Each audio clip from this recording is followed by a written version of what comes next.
Assalamualaikum warahmatullahi wabarakatuh. Waalaikumsalam warahmatullahi wabarakatuh. Selamat pagi Bapak-bapak sekalian yang saya hormati. Pagi. Baik, hari ini saya akan menyampaikan secara singkat mengenai bagaimana transformasi digital menjadi kunci dalam meningkatkan daya saing industri perkebunan khususnya di lingkungan PTPN Group. Bapak-bapak sekalian, industri perkebunan saat ini menghadapi tantangan yang semakin kompleks. Kenaikan biaya produksi, keterbatasan tenaga kerja, perubahan iklim, hingga tuntutan keberlanjutan membuat cara kerja konvensional sudah lagi tidak cukup. Oleh karena itu, transformasi menuju digital agrikultur bukan lagi sebuah pilihan, tetapi sebuah kebutuhan. Berbagai studi menunjukkan bahwa penerapan agrikultur 4.0 mampu meningkatkan produktivitas hingga sekitar 20%, menghemat penggunaan pupuk sekitar 25%, benih 20%, serta mengurangi penggunaan bahan pelindungan tanaman. Semua itu dicapai melalui pemanfaatan sensor, drone, Internet of Things, kecerdasan buatan, dan analisis data yang mendukung pengambilan keputusan secara presisi. Bapak-bapak, keberhasilan transformasi digital juga telah dibuktikan oleh berbagai perusahaan dunia.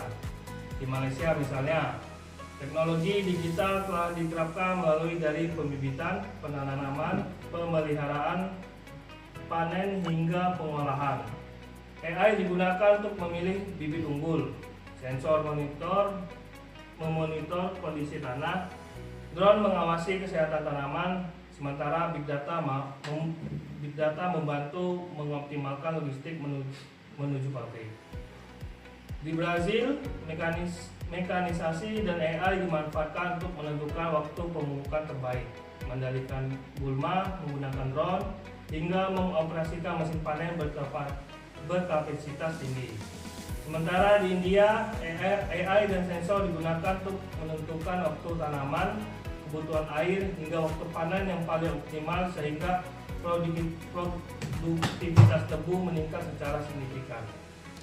Sedangkan di Indonesia sendiri, perusahaan seperti Triputra Agro Persada telah memanfaatkan digitalisasi untuk menghitung tandan secara otomatis, memprediksi hasil panen, mendeteksi hama dan penyakit lebih awal, memonitor kesehatan tanaman, hingga memanfaatkan perakiraan cuaca sebagai dasar pengambilan keputusan operasional.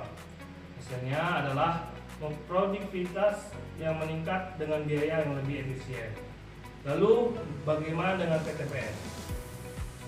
Materi ini menunjukkan bahwa PTPN sebenarnya telah memulai perjalanan transformasi digital melalui implementasi ERP, pengembangan AI, serta integrasi data.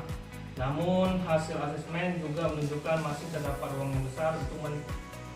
yang besar untuk peningkatan, khususnya pada aspek budaya digital, pemanfaat data, dan AI, integrasi sistem, pengembangan data digital, serta penguatan keamanan cyber.